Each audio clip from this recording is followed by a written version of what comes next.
call the committee to order, please. Thank you. A warm welcome to those attending and our viewers watching live on the Council YouTube channel, Hillingdon, London. My name is Councillor Henry Higgins and I'm the chairman of this meeting. Details of business to be considered today are shown on the agendas, copies of which are accessible in the room and underneath the live broadcast. For those present in the room and intending to speak, please note that you will be filmed and any statement you make will be recorded and made public. A reminder to anyone speaking today that your voice will only be audible and online if the microphone is switched on. We're not expecting a fire drill today, so if the fire alarm does go off, please follow officers out of the room. If you have your mobile devices and tablets, please switch them to silent. I think I might have to be doing that as well. That's not very good, is it? I should know better. Obviously, councillors will be using their laptops and computers to read the agendas in front of you. Attendees, before we go to the agenda, to introduce the councillors. I have Councillor Adam Bennett, my Vice Chairman. Welcome. Councillor Darren Davis, Councillor Roy Chandel, Elizabeth Gerdick, and Gudsran Mand. Welcome. And Jazit Singh. Welcome to you all. My officers is Ross Johnson, sitting to the right of me, Head of Development Management and Building Control. Kate Crosby, Area Planning Service Manager North. Owen Concannon, Planning Team Leader. Chris Brady, Planning Team Leader. Dr. Alan Tilley, I haven't got Dr. I haven't got you down as a doctor, but I know you're a doctor. Dr. Alan Tilley, a Transport and Aviation Team Manager. Jimmy Walsh, my Legal Advice, and Natalie Fairclough, Legal Advisor as well. And person that keeps the committee in order is Ryan Dell, a Democratic Service Officer. So we move straight to the report. We have apologies for absence. We have no apologies, Chair. Thank you very much. Declaration of interest in the matters coming before this meeting. Anybody? Nope. Okay, fantastic. Received the minutes on previous meetings. I know two people have raised things.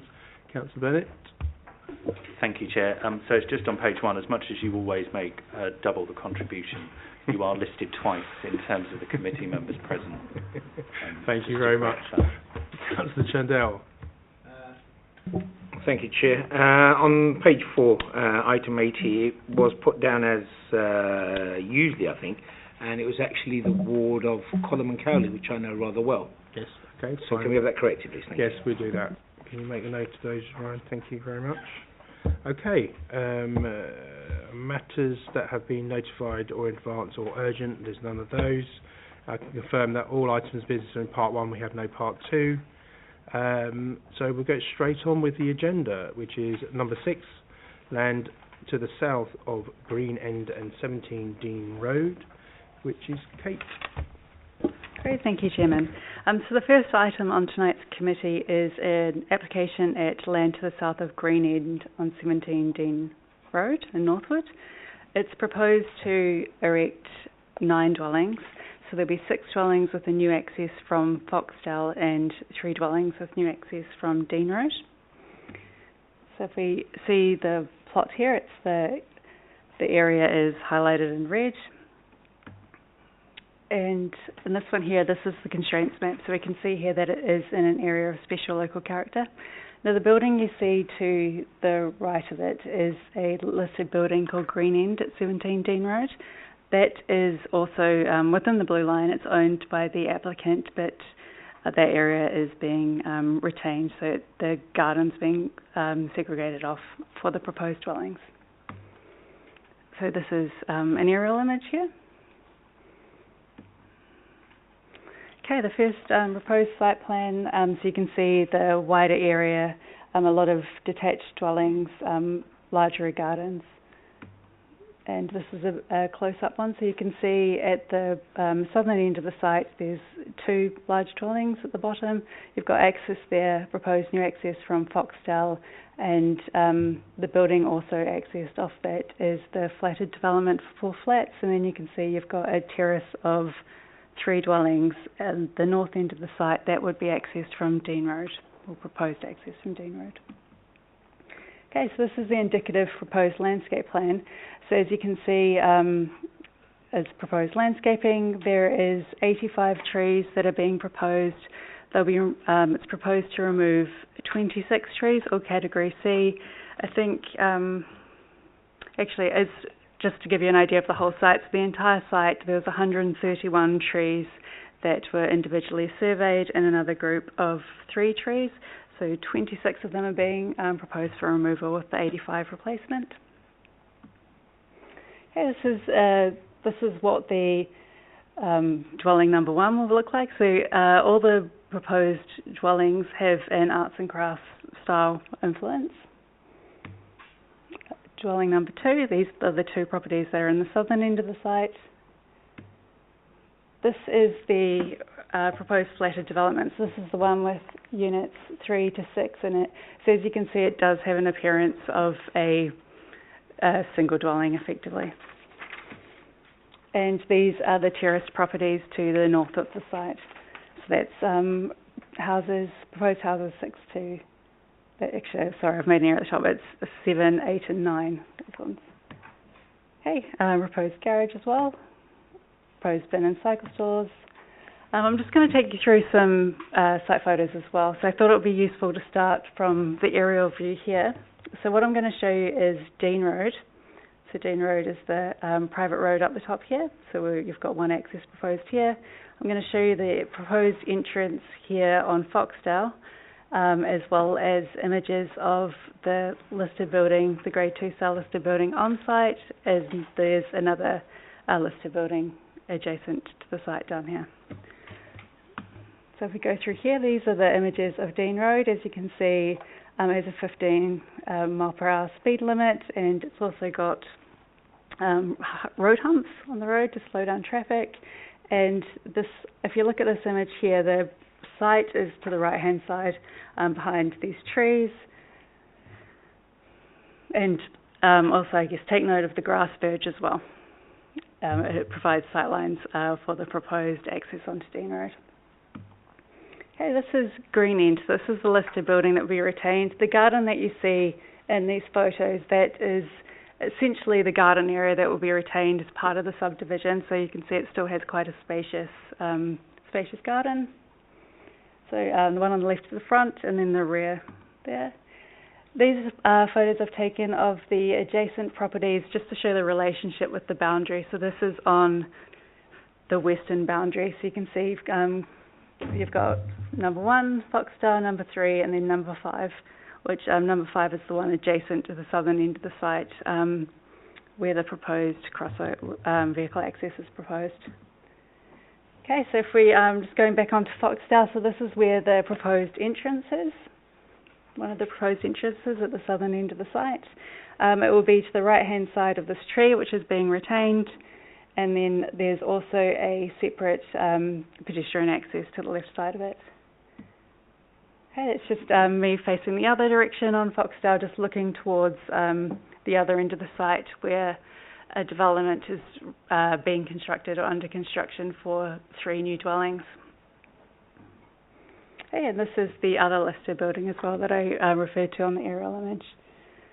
Okay, so I'd just like to draw members' attention to the addendum report. So there are we've got some revised drawings. So those drawings are essentially just to provide the separate pedestrian access from Dean Road and Foxdale. There's also just a minor alteration just to include the proposed crossover area that's adopted highway from Foxdale. And we've also included a heads of term for managing the implementation of the legal agreement, and we've also amended, just added some additional wording into the construction management plan just to provide clarity. And that wording, if I just read it out, it's the access arrangements and parking provision should seek to minimise as far as practicable impacts on the adjoining highways and neighbouring amenities, including Foxdale. I'd also just like to make some verbal updates for members. Since the publication of this addendum report, we've received two additional representations. So the first one was from David Simmons, CBE MP, who notes that residents have raised issues with existing construction works taking place near to the site, which has rendered Dean Road inaccessible by residents and minivans collecting students from the nearby Sunshine School. Concerns have also been raised with the proposed access from Foxdale, which feels illogical given the siting of the tree. This Member of Parliament would like these matters taken into consideration when determining the application. And a second representation was received from a neighbouring resident, which helpfully identified minor inconsistencies in labelling between the proposed site plan and the floor and elevation plans for the proposed terrace of dwellings 7 to 9. So that's the proposed terrace at the northern end of the site. It also raised concerns with the loss of light to the downstairs hall at number 1 Foxdale.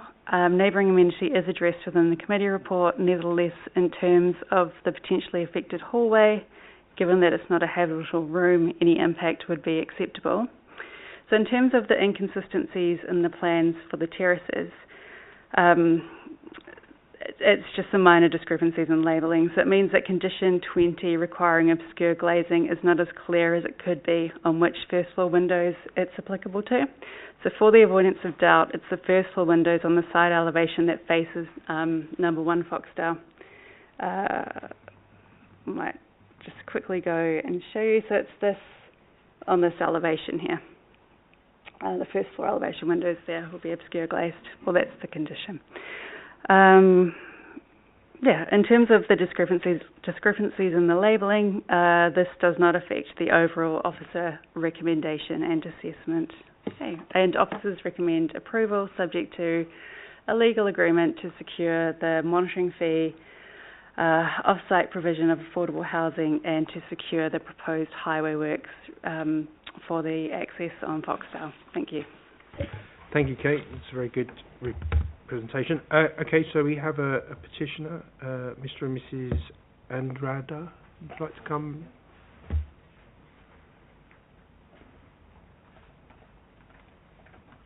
Where is it? I pronounced that terribly, didn't I? Forgive me. Nandra. Forgive me. Sorry. Right, whenever you're ready, turn the microphone on. You'll have 5 minutes. You have 4 minutes yellow, and then when it's red, I will stop you. That means a minute for that. Okay?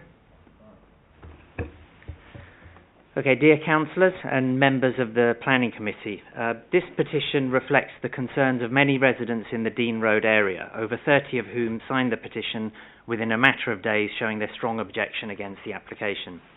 This statement is fully supported by the Northwood and Dean Road Residents Associations, representing 120 households. This is an impact statement from those of us who are long-term and permanent residents. Northwood is our home. Since 2022, the application has changed little in its character and impact on neighbouring homes. The 2 single dwellings are substantially larger than the plots for the multiple dwellings and existing houses, calling into question future intentions of remaining as single dwellings. The affordable housing contribution of $136,750 is completely inadequate if meant to be equivalent to 35% or 3 homes as per regulations. It is not clear why any form of access via Foxdale is required, due to there being several hundred yards of frontage both along Dean Road and within the single property plot, as you can see through of the 2 of the pictures there. The property within 17 Dean Road is set well back from the fence, I think as seen with some of the earlier pictures, with a long driveway to reach the front door. There are large double gates already in place in the plot that could easily be used for access for all 9 developments, and ample land to create a comfortable building site base and safe access route via Dean Road without adversely impacting the listed building or causing heritage issues. It is also apparent that this is not viable given that a substantial street tree stands in the middle. And again, I think you've already seen a picture of the cul-de-sac and the tree. Yeah, that's another picture. The access is narrow and hazardous, posing a danger for large and emergency vehicles and pedestrians. The Council requires this access to be provided to an adoptable standard under Section 278 of the Highways Act. With the presence of the tree, we do not believe this is possible. There is risk of damage to the tree and its surrounding roots from the proposed works, which could have unforeseen adverse consequences for the surrounding land, including subsidence risks. The Council, I believe via Sophie Coghlan, have committed in writing to protect this. Any removal or cutting back of that tree will also have a material impact on privacy between numbers 3 and 5 Foxdale. The proposal places the new buildings as far as possible from the applicant's property and as close as possible to the boundaries. This diverts traffic via Foxtel solely to protect the applicant's property to the detriment of so many neighbours to satisfy the applicant's own narrow agenda. It is not equitable to do everything to protect the applicant's property by causing so much harm to neighbours. When access to Foxtel on the opposite side was granted for the Firs Walk development, a key argument supported by the council was that access via Firs Walk would be hazardous for large vehicles. A consistent approach must therefore be applied. One can see large double gates providing straight, clear access to the Firs Walk development, no trees or tight angles. I think there's a picture, that one, yeah, that's the Firs Walk access point. Foxtel was previously a small, charming cul-de-sac. Recent and ongoing development has already expanded the road from the other side with several houses and more to come. This proposal will result in a material, not marginal, uplift in traffic through Foxtel. The development will result in significant destruction of greenery, resulting in loss of amenity as well as adverse environmental impact. The proposal seeks to destroy over 20 trees on top of the substantial clearance of bushes and trees just prior to the original application being published. What appears to be root-cutting machinery has been seen in active use near the fence to Foxtel. There is a clear need here for tree protection orders to be sought and granted to prevent even more environmental destruction, and there is no reference to this. Overall, the objections highlight clear and valid concerns about the development's impact on residents' quality of life, environmental destruction, and potential safety hazards, which appear to be lightly dismissed while massively overstating the impact to the largely unaffected listed building. Hence, we urge the Council not to grant planning consent for the proposal as presented. Thank you. Thank you very much. Does any councillors have any questions for the petitioner? Councillor Bennett? Thank you, Chair, and thank you for your petition. It was just a question on the tree. So I don't know if we can flick to the image, the tree that was at the front, that was that one there. So you made 2 points. One, I guess, on both sides of the argument, that this is potentially a risk in terms of safety on the highway because you can't see when you're driving out, but also that it should be protected. Do the residents that you're kind of leading the petition on behalf of have a preference in terms of, you know, potentially if the application was approved, would you want the tree to stay there or would you want the tree to not be there? We clearly want the tree to be there. I mean, I think the view from myself representing the petitioners is that we, as I think as clearly stated, we don't feel this is a feasible access point, and actually, because of the frontage of Dean Road, there is an alternative, we think a very viable alternative rather than a very narrow and potentially hazardous entrance here. But we absolutely, you know, the tree is an important amenity to the street, so we want to retain it. Thank you. Councillor Davis. I'm not sure if it's for the applicant, for the petitioner, but can I see the alternate entrance that the petitioners have put forward? Is there a way to show me that on the map, just so I can get a better view?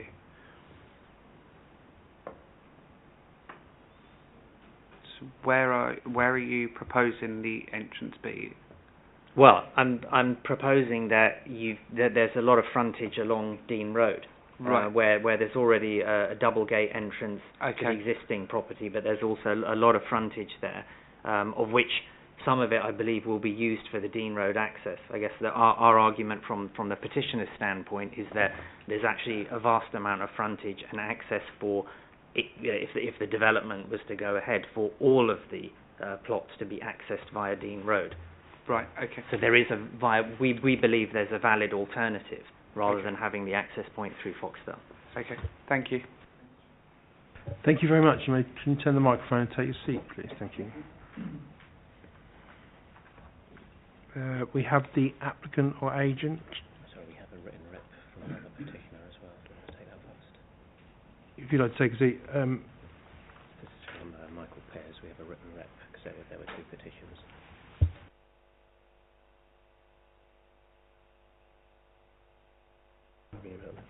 Okay, fine.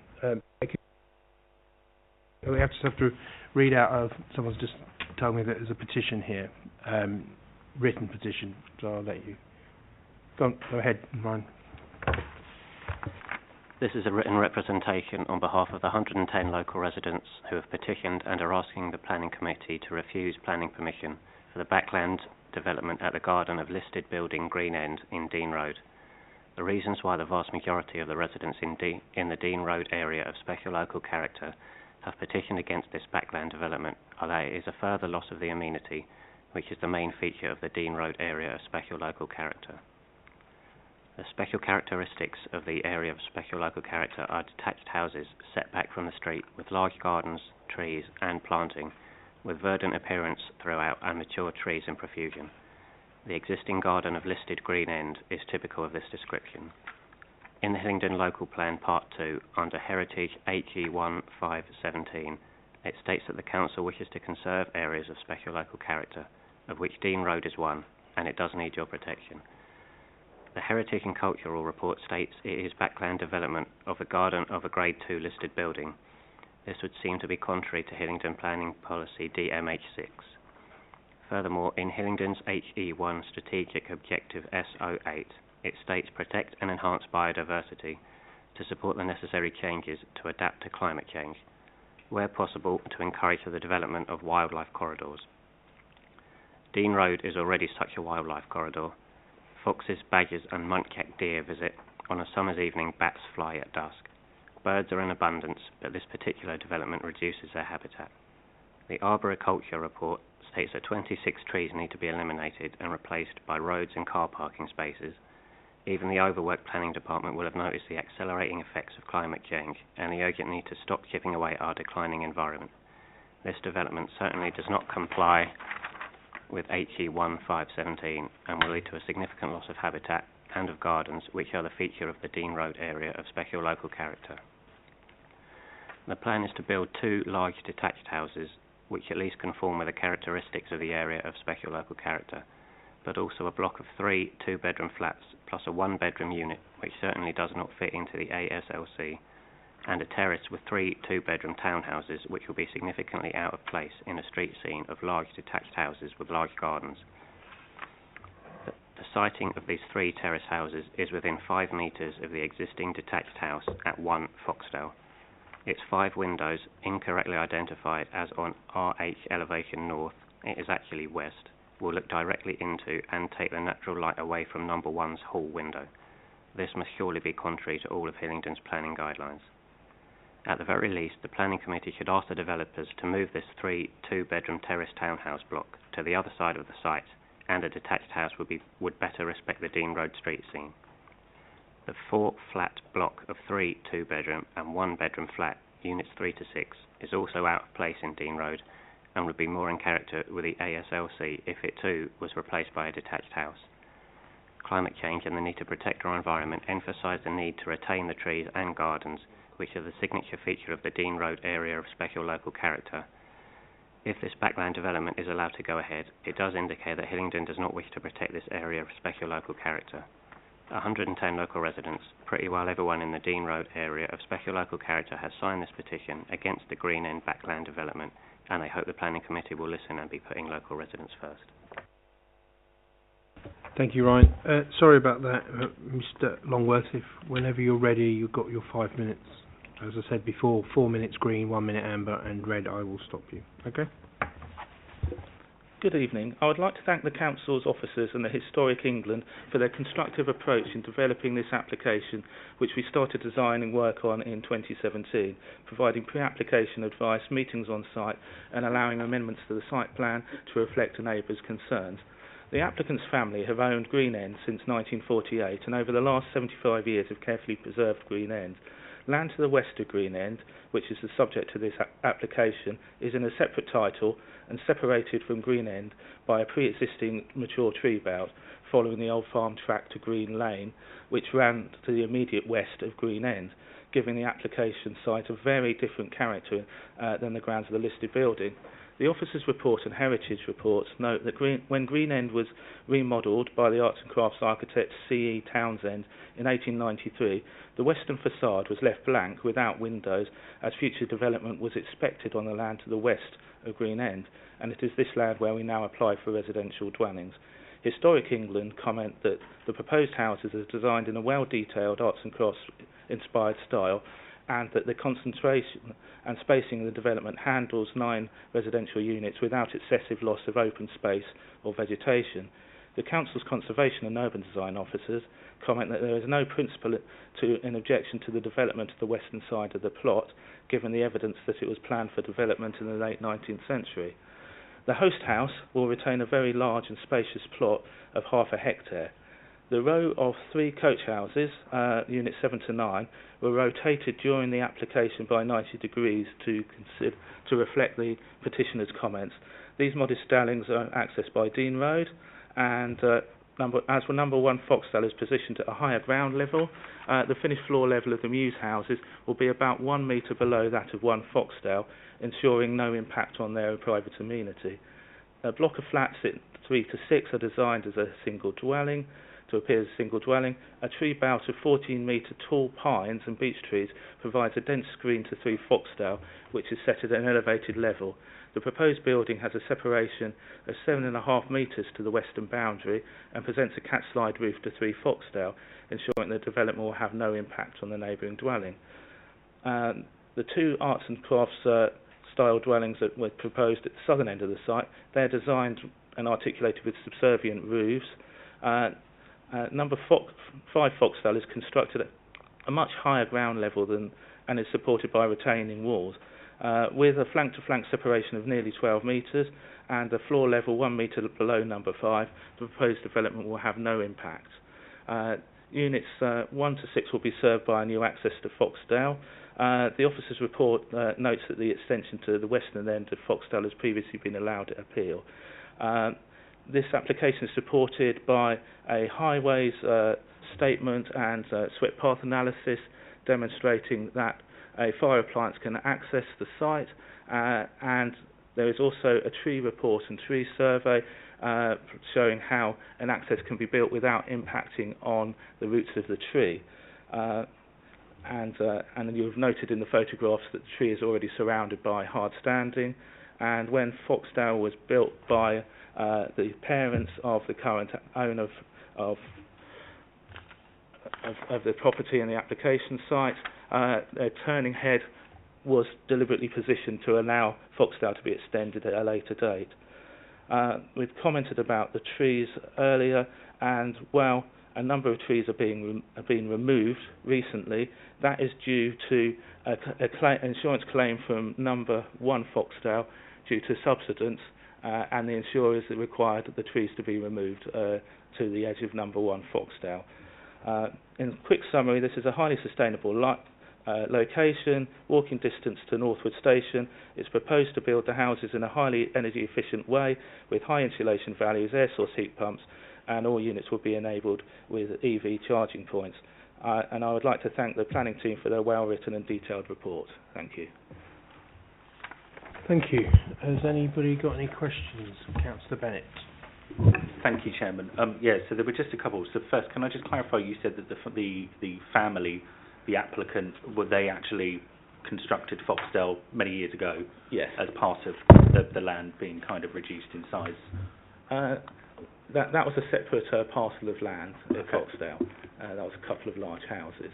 Okay. So it wasn't part of this. Very quick history, which is in the officer's report, is that this used to be a small farmhouse with a very small curtilage, smaller than what is retained now. And then as Dean Road was built, then the parcel grew, then it was subdivided again in the 60s, and so the parcel of land where we're proposing the houses to the west of the property, that is in a separate title and has been since the 1960s, before the property was listed. Thank you. And a second question, if I may, was just based on the petitioner's question around the different access point from Dean Road.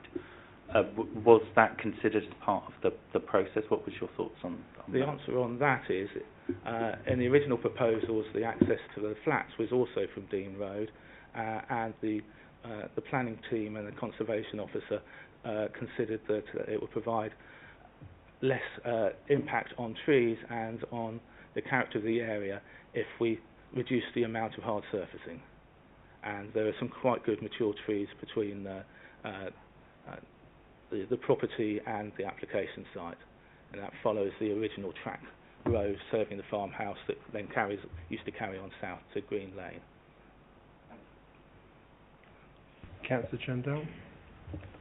Thank you, Chair. You mentioned something about trees that have to be felled due to some sort of insurance claim. How many trees are you talking about? The total that you are going to have to get rid of to get this construction underway? Okay, the trees along the side of number 1 Foxdale have already been removed. It was mainly laurel and a couple of trees, and they were removed about a year before the application was submitted, and the application was lodged in early 2022. So that was quite a while ago now. And then, as your officer has said, there are a number of smaller trees, such as silver birch and some fruit trees that will be removed. I think there's 24, and we're proposing 85 new trees. Thank you. Any more? No? Thank you very much. If you can turn the microphone on, take a seat, that'd be great. I also just want to make note that Councillor Richard Lewis has also sent in an objection in writing. Okay. Right. So I'm going to get officers just to mop up some of the stuff first, and then I'll take it to the floor. Okay. Ross. Thank you, Chairman. Okay, yeah, there was just a couple of points I thought it might be helpful to clarify. So first of all, the petitioner referenced the large proposed dwellings at the south of the plot and potential for those to be subdivided. So it was just to clarify for members that if there was a proposed subdivision in the future, that would require separate planning application, and then we would need to look at that in the future against the policies that were prevalent at the time. So we can't sort of use that, you know, wouldn't be a sustainable reason for refusal.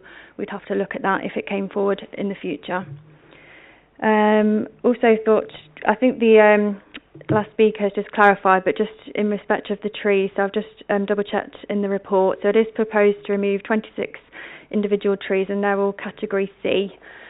So that would usually be the category where you would accept the removal because it's not of the best value, and also part of a group of trees as well.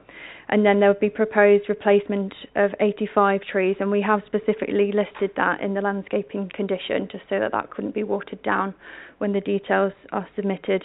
And there are also conditions 11 and 12 which also seek to protect the trees on site. And then also I thought it might be helpful just to clarify in respect of condition number 3. So we've heard a lot of concern from local residents about access potentially being impeded to the site, you know, in terms of the construction vehicles, etc.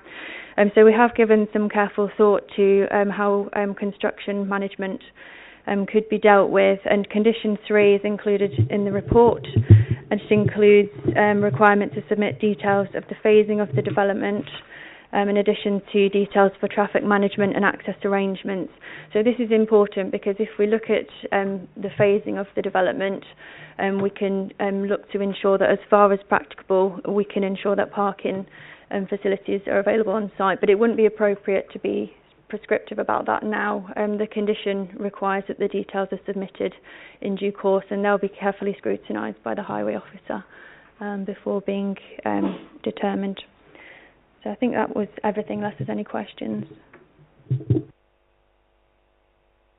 So I've got Councillor Chandel, Councillor Bennett and Councillor Davis. Thank you, Chair.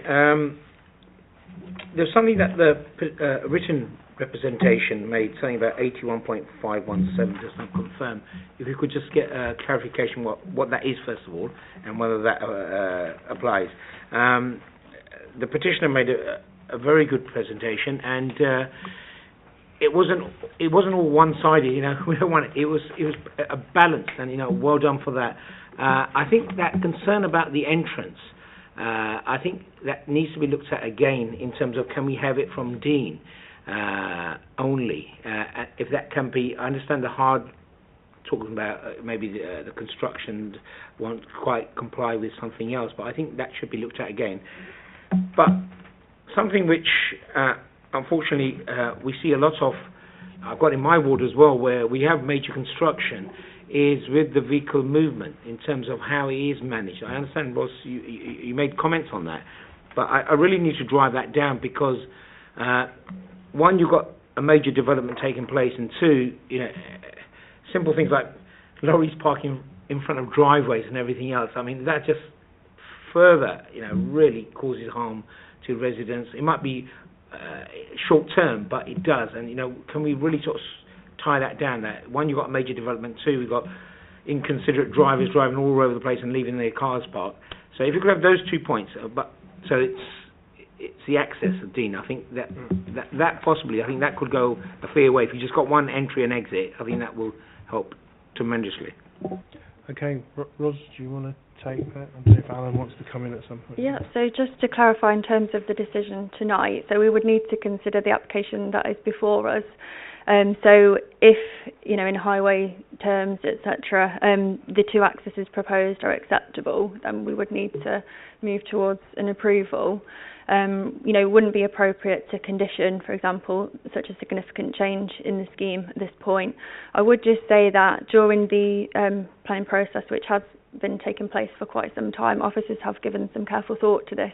So it was always originally proposed to have the 2 accesses, but as part of the negotiations, it's actually been, the scheme has been amended so that more of the properties would be accessed from the Foxdale entrance.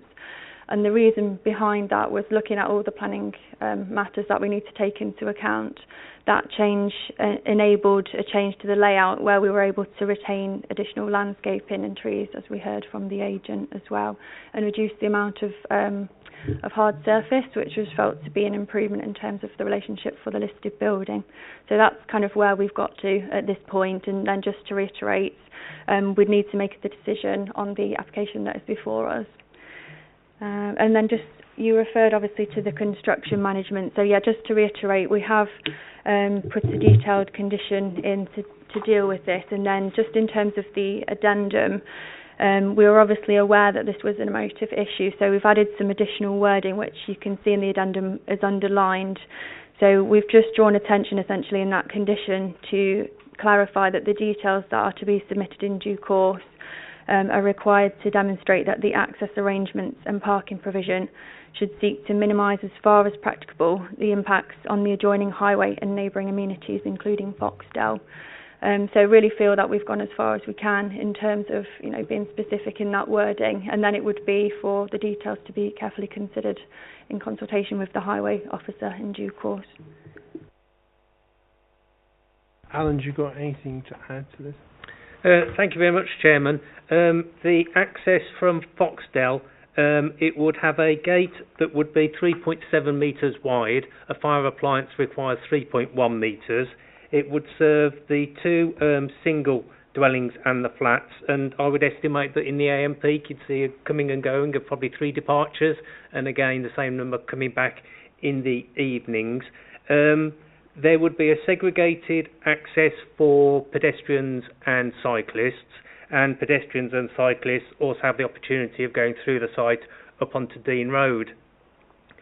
Now, with regard to the construction logistics plan, that's something that the Highway Authority always scrutinises closely. In addition to the usual wheel washing, we also look for waiting on site. No waiting on street. We want to know the number and type of vehicles that will be arriving, the routes that those vehicles will take. We ask for no idling, contact details in case things become disruptive. Who can residents get on the phone to? Vehicle standards, make sure they're all fitted with the correct mirrors and that the drivers are properly trained. The Freight Operators Recognition Scheme. So when the construction logistics plan comes in, we'll assess it carefully against the London Plan Policy T4. Development proposals mustn't increase road danger, and if we were to feel that what's presented, the number and the volume of vehicles using Foxdale raised issues, we would turn it back and say we're not able to approve this document. So I'd probably say let's see what they provide.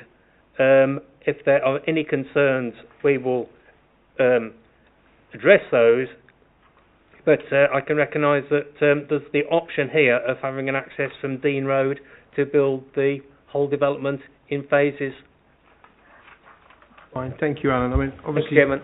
the other question I would like to ask you while I've got you is, the other problem is workmen leaving parking on the streets, blocking driveways, which Councillor Chandel, is that in the plan as well? Can we identify that so they can't do that?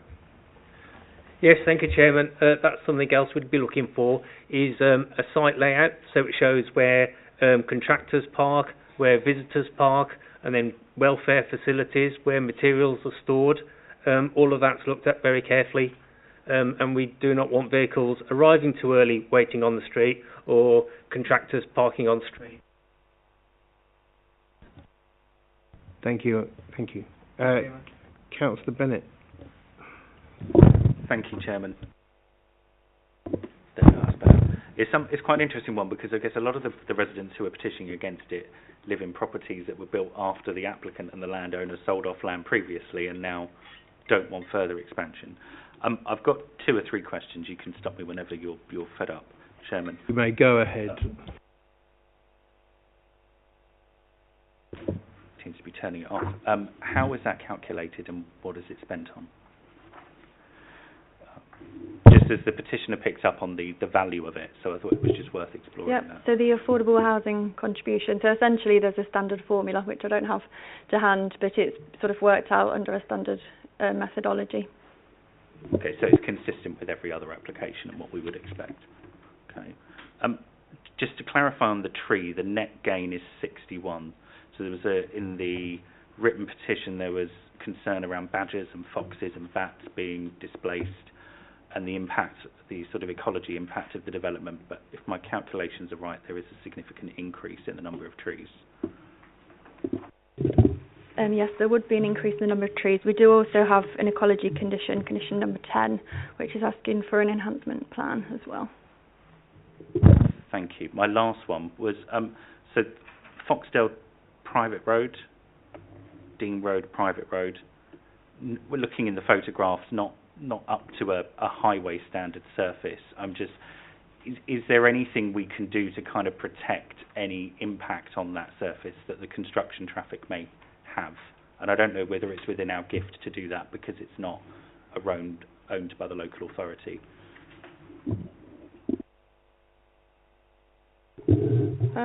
Just to clarify then, so Dean Road, my understanding, is a private road, and Foxdale would be adopted highway. So essentially, what would be included on the planning decision would be informative regarding, damage to private roads and damage to the highway. That would be, a standard approach, and as far as we could go. Thank you. So Foxdale is adopted, Dean Road isn't? Correct. Quite odd to have an adopted highway off of a private road, isn't it? But yeah, thank you. Before our time. Councillor Davis. Thank you, Chairman. Where do I start? Well, first of all, I'd like to thank officers for including wheel washing. That is one of my favourites to raise, as you know. With regard to the 85 new trees, are we able to condition that they are semi-mature trees and not saplings? I think with the development that's there already and with the area, if we were to use a small unmature tree, I don't think they'd survive. You have to be really careful here, okay? So, the mature trees are very difficult to maintain and keep. Yep. But the other trees will grow stronger and be there for permanent time. And I think the landscape is 5 years, is it? It should be standard as about 5 years anyway. So as part of the landscaping condition, we asked for details of proposals for landscape maintenance. But yeah, it would generally be about 5 years, yeah. So that would mean that they would be more established going the way of not mature trees, if you understand, because they die a lot quicker than the others. And we found that developers in the past don't replace them. Right. So it'd be in the officers would come to a conclusion about semi-mature maybe, or something like that. Yeah, semi-mature trees. Maybe something maybe a bit smaller than a semi-mature, but something around that area. So it's about it's about keeping them alive for a long time, so they're established. That's basically it. Yeah. I have a few more questions, if I may, Chairman. You may. Also, the flood Looking at the flooding assessment within the area, it shows that it's not on the Hillingdon Council's GIS map of being in a flood zone at the moment. What is the impact going to be on that land once we make it a hard stand? Are we expecting that to change over time?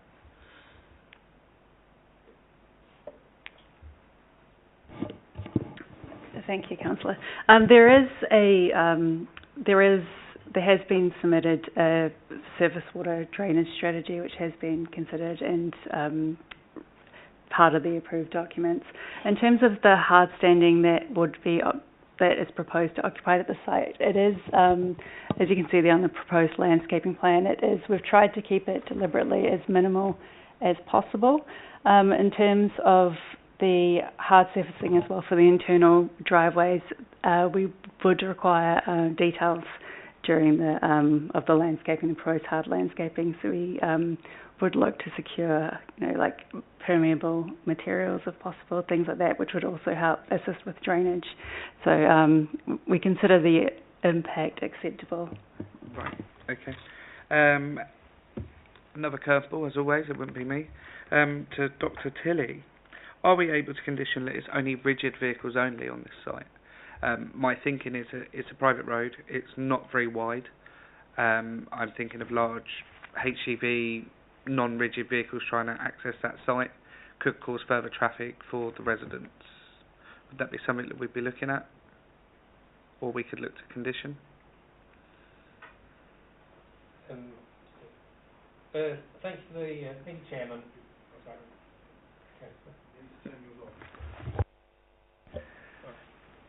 Okay, to control the type of vehicles arriving at the site, you would need traffic orders on the approach road, which would be Dean Road, where it's adopted. So you'd have to introduce a traffic order that prohibited vehicles, typically we go for over 7.5 tonnes, but then that would apply to all other roads in the vicinity. And I think you'll understand that that's not something that would be advisable, because you'd be prohibiting vehicles, large vehicles, not only from accessing the site, but from accessing any other roads on the network. So a traffic order is not the route to go through, but I believe it could be done through a condition, or, well, to have it in the construction logistics plan, so that within the construction logistics plan we make a statement, a requirement that vehicles above a certain size, rigid or articulated, cannot access the site. So I think that's something we'll look to include in the construction logistics plan. Yeah, perfect. And one Thanks, final... Chairman. Thank you, Chairman. Can we delegate powers to yourself and officers to make that the required size, if that's something we're allowed to do? Do you have some concerns about being so specific in the condition, just in terms of thinking about the enforceability of the condition? But I think it's certainly something that we can look at when we receive the details of the construction logistics plan, and look to sort of, minimise the size of the vehicles. But I wouldn't want to specifically kind of list it in the condition, because I would have concerns about whether that would meet the test for conditions. Right, okay. And my final question is, any lighting on site, can we ensure it's centred lighting? So, reactive to motion rather than anything else? I'm sure we can, but I'm a bit concerned that in the middle of the night when a fox goes past it and it turns it on and it wakes up all the neighbours, I think that might be we need to have some sort of, I don't know, officers can come up with something for that one. As a former councillor on this planning committee would say, on balance, of course, Chairman. Again, I probably wouldn't want to be so specific in the condition, but when we look at the lighting details, we'll be taking into account impacts on neighbouring residents, but also ecology as well. So again, we'd be looking to sort of minimise light spill as a matter of course. Okay, thank you, Chairman. Pleasure. Councillor Gerlich. Thank you, Chair. So my first question was partly answered regarding the financial contributions, because I wanted to know if there's any guidelines, but we were told it's standard methodology. But is it based on the number of houses or the number of habitual rooms in the development? And the second question relates also to the drainage strategy, because if you take into account the size of a building and the space they occupy, plus the area of hard standing for the parking, and then it has been concluded that this would not increase the risk of surface water flooding. It kind of seems unrealistic if you consider the amount of area green space has been taken up. Ross, do you want to take that? Chris, you go. Thank you, Chairman.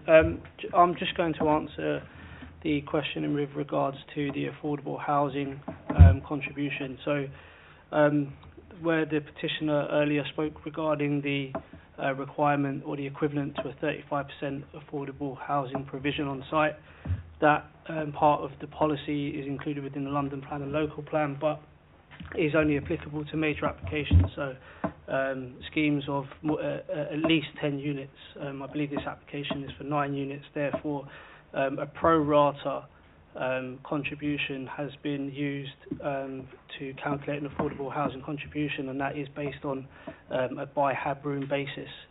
All affordable housing contributions are based on a HAB room basis rather than a by unit basis. And the other question, I think we've partly answered this before, which is the hard drainage strategy. Yeah, thank you. So just to give some further context in regards to the drainage strategy that was mentioned and that is secured by condition. So effectively the drainage strategy includes some tanks which would be under the ground. So they would store the water temporarily and then it would be released at a controlled rate. So that's how the drainage would be dealt with to prevent any, increase in flooding. Councillor Bennett and then Councillor Davis. Thank you, Chairman. We need more family homes in the borough. Whenever you see a lot of the residential applications that come through, often it's just a lot of flats.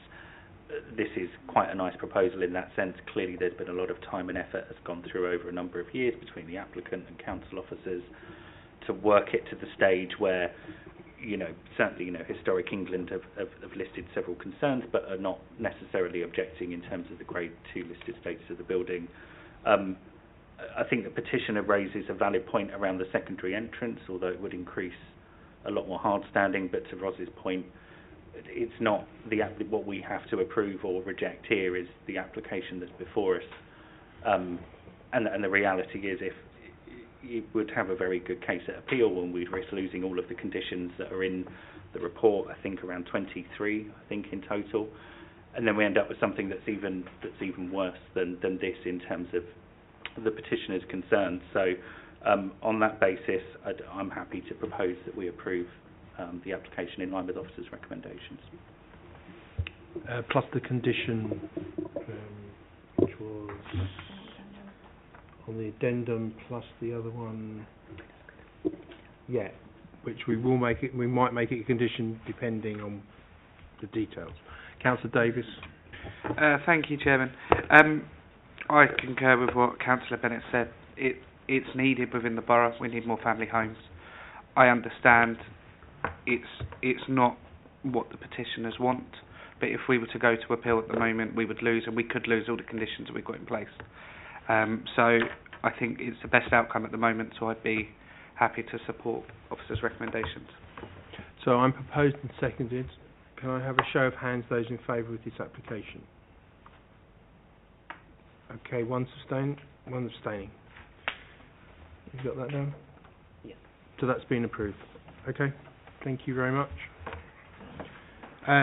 We go on to items 7 and 8. I will take them both together. So we just have a change of musical chairs as we wait. That's precision. It's like watching a Formula 1 car change its tyres within seconds. They're in place. So we have Owen. You're going to take this away. So whenever you're ready. Thank you, Chair. Items 7 and 8, as I said, is dealt with in the one presentation and is for full and listed building consent. The application site is Tudor Lodge Hotel at 50 Field End Road. The application, however, has been brought forward to committee following receipt of a petition against the scheme. Since the submission, both applications have been appealed to the Planning Inspectorate on non-determination grounds. Therefore, a planning decision will be made through the planning appeal process rather than here tonight. We are, however, presenting our recommendation that will be brought forward within the forthcoming appeal. I will also point members to the addendum. Since the publication of the committee report, a pre-committee site inspection was undertaken by officers who noted on site that there appears to be further landscaping works within the site curtilage which did not form part of the information submitted. It is also noted that the first reason for refusal includes cumulative impact of the proposed landscaping. As such, no amendments are necessary to the recommendation. Above is the description. It involves a significant amount of alterations to the hard standing. There's also a sunken paving area with pergola and standalone outbuilding for water closet and store. The proposal also includes cycle shelter, erection of a boundary fence and planting against Field End Road. So above there you see the site location plan. The site is to the north is the junction with Field End Road and Bridle Road.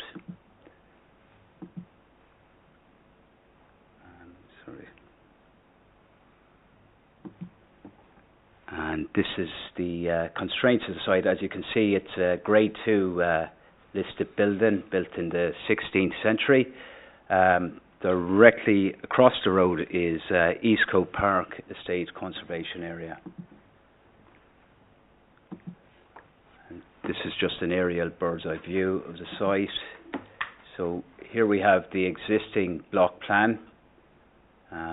That's part 1 of the existing ground floor plan, and that's the second part towards the north of the site. And this is the existing front elevation, the side west elevation, and the existing rear elevation. And this elevation fronts Field End Road, so that's I suppose the visibility from the highway. So here is the proposed block plan. There is a key on the top right which identifies the amount of changes, and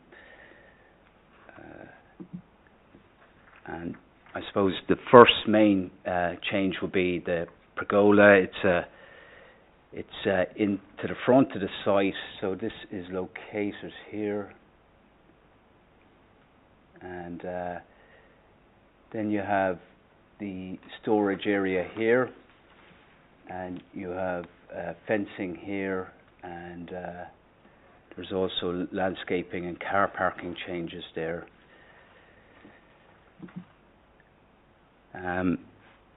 Along the northern side, there's also a secondary outdoor area proposed. There's also changes to the waste facilities as well proposed. So this gives you an idea of what the proposed pergola and fencing around it would look like. It's 11 metres by 11, 3 metres in height, and would have fencing around it. So this is the view from the front elevation, as you can see, it visually detracts from the main listed building, which the design officer has raised an objection to. This is the proposed rear elevation. This also shows over here, that area there is a secondary outdoor area used for residents.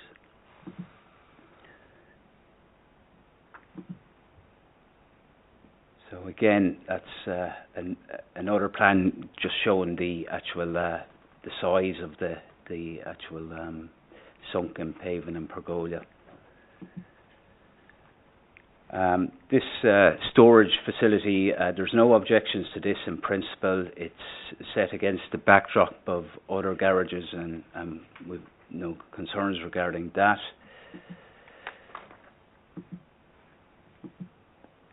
And then we just have a landscaping plan identifying the different aspects of the scheme proposed. And just some photographs here. So I suppose this is it pre what it looked like with outdoor area. It was informal. What they're hoping to do now is formalise it.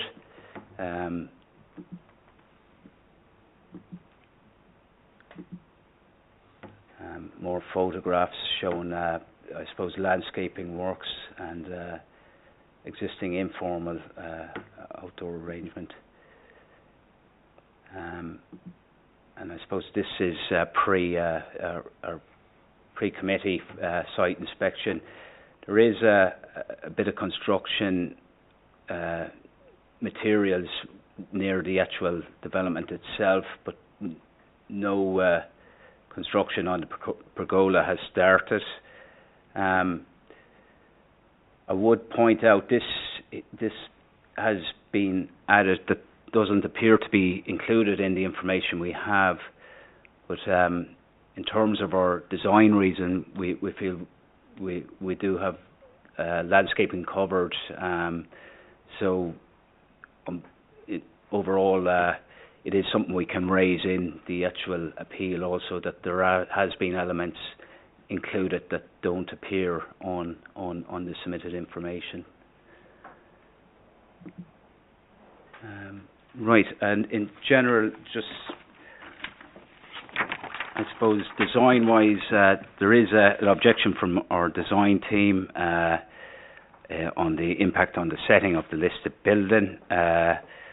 In terms of amenity, officers have received a noise report which has been reviewed by our acoustic officer, raised no objections to the data that was included. Officers are also satisfied that further mitigation measures for the outdoor dining areas would ensure that the impact on neighbours can be protected if it was mind to be approved at appeal. In terms of highways issues, the highways officer has objected to the scheme. Although the number of parking spaces would increase, the works undertaken is likely to increase parking demand. The data suggests peak hourly space would be 19 vehicles. However, it does not take into account the likely level of activity generated by external to established hotel activities such as conferences. It has been concluded that the information submitted has not demonstrated the level of parking would be acceptable for the intensification of the use. In terms of landscaping, the proposed plan indicates that the trees along the western boundary will be removed. One of the trees to be removed includes a Category B horse chestnut. The outbuilding and pergola is included in an area, in a root protection area, of a sycamore and ash tree. Both are B1 category. We have consulted our tree officer, who has raised concerns both of the future safety of these trees and it would lead to the net deterioration of landscaping character which contribute to the street scene. On this basis, officers recommend 3 reasons for refusal for the full application. That would be on design, highways and landscaping grounds. And for the item 8, which is the LBC, it would be a reason for refusal on design grounds. Thank you. Thank you, Ryan. I will take, this is at 7 and 8 together, okay?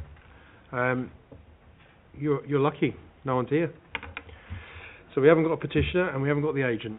So we go straight to the committee, which is saved us about half an hour. So who wants to go? I think I've got you down, Councillor Bennett and Councillor Chandal. Thank you, Chairman. I was getting angry when I was reading this a few days ago because, you know, we have a process in place for planning and we have a committee. All of us around here, we would hear the application, and before this has even come before committee, it's kind of been escalated. And I fully agree with the officer's concerns. It's a very, very old building. It's important that we protect something that's been there for 500 years in the manner that we would expect as a local authority, in addition to the other issues around design, things missing from the application that haven't been submitted, car parking, etc. So I'm quite happy to say that, you know, I propose we refuse the application, both 7 and 8, based on officer's recommendation. Thank you very much, Councillor Chandal and Councillor Mann and Councillor Singh. Thank you, Chair. Yeah, Councillor Bennett's raised the points. In terms of harm, I think officers have identified it as harm, and you can see it in the plans. It looks totally out of character completely. Not enough information. Everybody's crying out for information. It's not there. From the previous refusal reasons, there doesn't seem to be much there that you can actually go and say that, look, they've improved it or they've even taken on board. I was just wondering if the officers can find any more reasons. That would be fun. I mean, this is the way that developers do it, and that's what we've got to live with. So I'm more than happy to second officer's recommendation. Thank you, Chair. Just going to add a minor point in terms of, it almost seems quite arrogant from the applicant in terms of the lack of information, and also I was reading from the discussion point that was on page 68. It's clear that there has been some sort of discussion between the officers and the applicant, but it hasn't reached to any formal conclusion, so I don't have any more to add. I do concur with the comments made earlier, so yeah, I'm happy to go with the officer. Thank you. Councillor Singh? Thank you, Chair. Everybody said everything, actually. The main issue, car parking, lighting, surface, water flooding, so I'm quite happy to support the officer's recommendation. Thank you. So Thank you. I'm proposing and seconding of a show of hands. Please, those in favour of the application. So it's agreed for refusal. It's unanimous. Thank you very much. We now go to non-petition items, and I'll speak very slowly while they're changing seats. We go to number 9, which is the Material Storehouse, Pressing Lane, Blythe Road. Chris, I believe this is yours. Thank you, Chairman. Item 9 relates to the Material Storehouse, Pressing Lane, Blythe Road. Before taking you through the presentation, I would like to direct members to the addendum, which includes 2 conditions, the amendments to 2 conditions and 2 new conditions, which seek to minimise potential impacts arising from the development in terms of noise, traffic and parking disturbance. The proposal seeks planning consent for the erection of a single-storey building at the second floor terrace level within the position where an existing pergola is located to provide ancillary gym studio use for residents along with a supporting condenser unit. Some of the members of this committee may be familiar with the site, but for those who are not, the application site is located on the west side of Pressing Lane and forms part of the wider redevelopment site referred to as the old vinyl factory. More specifically, the site comprises of a residential block with commercial frontages at ground floor level. The proposed new building would be located within the second floor terraced area. As shown on this constraints plan, the site is located within the Thorn EMI conservation area. Here you will see a bird's eye view with this site location edged in red, and I'll now take you through some of the plans. It should be noted that the proposal would replace an existing pergola, which is similar in scale, although not entirely enclosed. Here you have a elevation of the existing pergola structure. This is a photograph, although it does look a little bit like a CGI. It is actually a proper photograph. And that is the existing pergola space, which is located on the second floor terrace. It's slightly difficult to make out, but you will see the street level just on the right hand side of that image. And you can see that the pergola structure is bounded by some existing planting, which is effectively there to screen both noise and the structure itself. Here we have the proposed general arrangement plan, showing the location and scale of the new building. Here is this is just a roof plan. Here is the external elevations plan. You will note that there is planting shown, which is existing screening, and this will be retained in order to soften the appearance of the new building. Here you have a street scene elevation. So this is the existing and proposed. So at the top you have the existing situation as if you're viewing it from ground floor level. You'll note that on the plan towards the bottom, the material store signage encloses basically and obstructs basically the entirety of the structure, which will sit behind it. And here we just have an existing and proposed general arrangement plan. You'll note that the scale on the left is almost identical to the scale of the building on the right in terms of its ground floor area. And this plan effectively shows the building within its context of the ground floor, the second floor. In terms of the assessment of the proposal, as shown on the plans which have been presented, members will note that the proposed building would replace an existing pergola, which is seen to be similar in scale. The concerns raised during the public consultation have been noted. In response to these, revised drawings were sought to reduce the eaves height of the building in order to reduce the harmful effects to neighbouring properties.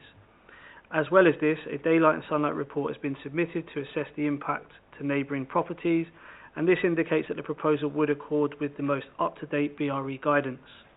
Given the modest scale, the revised proposal would integrate well within the surrounding area and would not cause harm to the character and appearance of the street scene or the conservation area.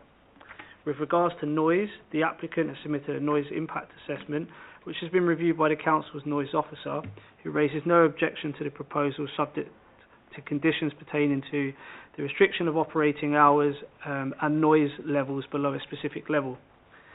Finally, whilst it is noted that there is a gym located at street level, this proposal seeks consent for a modest building to be used as a gym, which would be used by the occupants of the residential block only, and is therefore ancillary to the use of the main building, unlike the gym at street level, which mainly consists of a climbing wall and is open to the general public for use. In summary, the proposed structure would integrate with the existing buildings and therefore would preserve the character and appearance of the conservation area. Evidence has been submitted to demonstrate that the building would not have a harmful impact upon residential amenities of neighbouring properties, and conditions are recommended to mitigate and restrict the potential harm arising from the use of the building. As such, the application is recommended for approval. Thank you, Chairman. Thank you, Chris. Good report. Councillor Chandel is going to take us away. Councillor Mann. Thank you, Chair. I see it's been brought forward because a councillor has... We haven't got any representation, have we? No. Okay. Look, it's not the greatest thing in the world, you know. I love gyms now, since I've started getting healthy again. It is what it is. I think the objections that have been raised have been covered. Officers have made it quite clear that on balance and all the rest of it, it's okay. So I don't think we should spend too much time on this, and I'll go with officer's recommendation. Thank you. Councillor Mann. Just got a minor point on page 118, number 7. It says operating hours. So the premises shall not be used except between Monday to Sundays, well, I think I don't think there's any other day or time that's not covered in there, so we might want to check that out. Reports have to be thorough, Councillor Mann. Chris, you can answer that question. Yeah, thank you, Councillor, and good spot. Unfortunately, there is a slight error in the report which does come from the inclusion of some squared brackets within the report, which unfortunately doesn't pull through. But yeah, you've noted it is covered in the addendum. So yeah, we have. One thing that we were quite keen to do as well was just to make sure that the condition relating to operating hours obviously aligned with the other noise conditions. So yeah, thank you. Thank you, Councillor Bennett. Thank you, Chairman. I just wanted to pick up on the point that Councillor Chamdale raised, because I've scribbled it as well, page 124. Did this application come to the Planning Committee because the application warranted it, or because, as it says in the report, a councillor requested that it did? It was just for my own understanding that I... Yeah, because it does seem a bit a nondescript application, but... Yeah, I believe it's here because it was a call-in request. I remember calling. Which is a bit disappointing. Anyway, Councillor Davis. Thank you, Chairman. I don't think we need to go over this anymore. No. Officers' time's already been overstretched by being requested in and not being respected by councillors showing up. So I would happily go with officers' recommendation. Thank you. So I'm proposed and seconded. Can I show of hands those in favour of this application? Thank you very much. An unanimous decision. Unanimous. Now we go to the next one. I'll talk slowly so they can change seats again. This is 1 and 2 Vernon Drive, Harefield.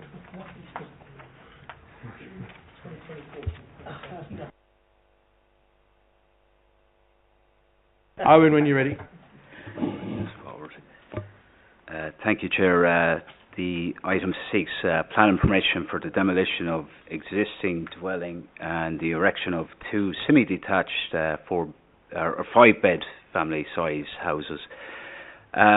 Just to make you aware, the addendum, there is a further condition recommended on the use of the dwellings for social rented housing, and that's in the addendum.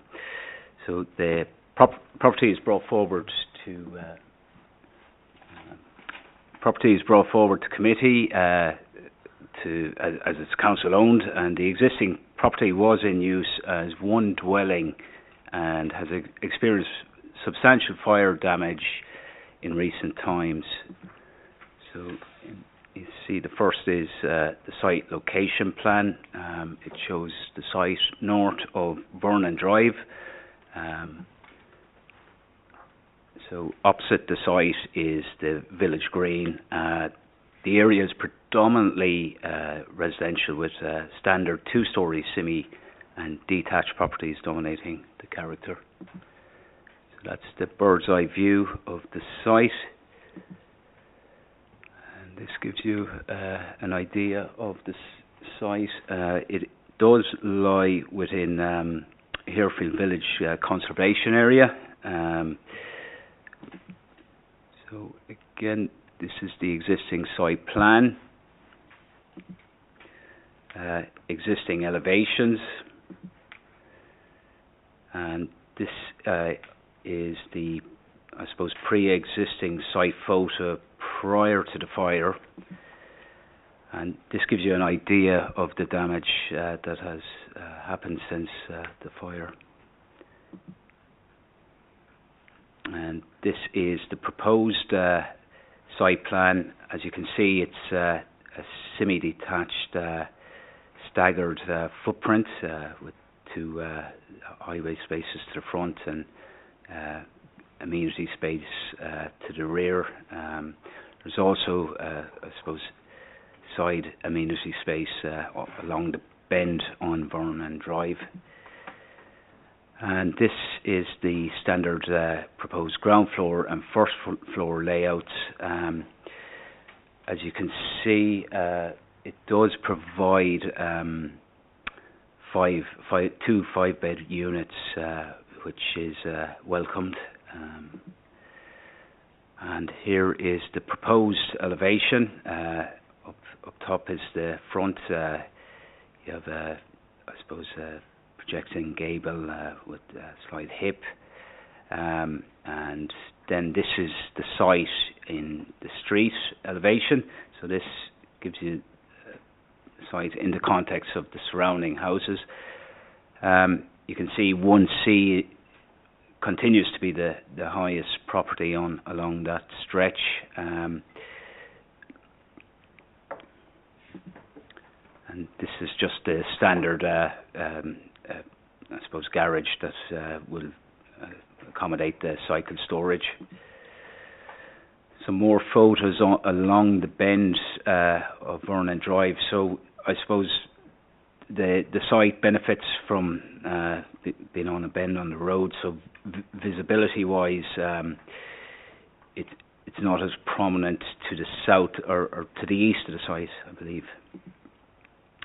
And this just gives you a standard view of these neighbouring properties. So that's over to the west, and you can see the application site in its current form. Okay, so the proposed elevations have been amended during the course of the application with a fully brick finish, which correlates with the northwestern end of Vernon Drive, which are predominantly brick finish. Whilst the scale of the building has increased, it is largely mitigated by the staggered building line, the bend in the highway, and the existing soft landscaping. On balance, it's considered acceptable design-wise.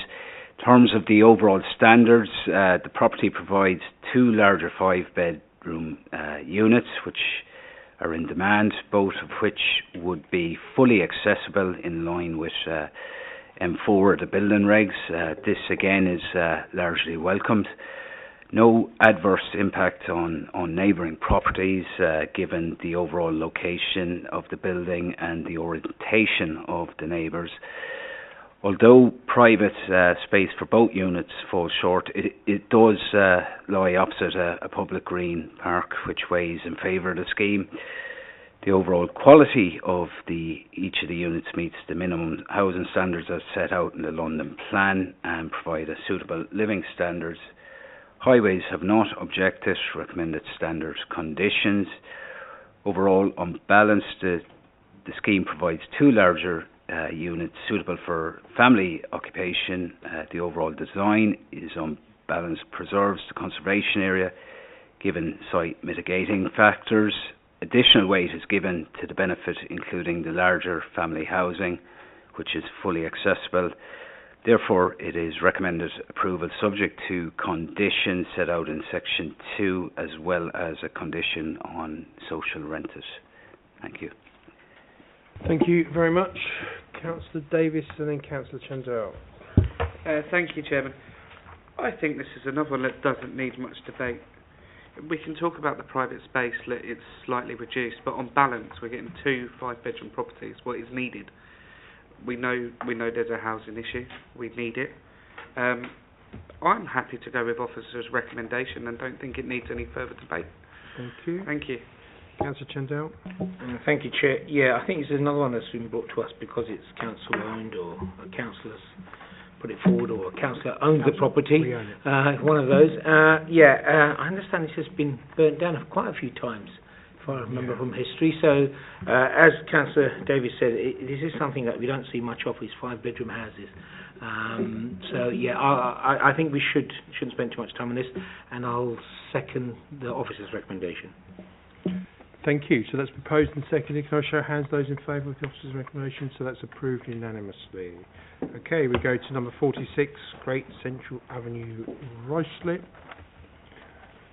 As for the last change of the evening, Katie, whenever you're ready.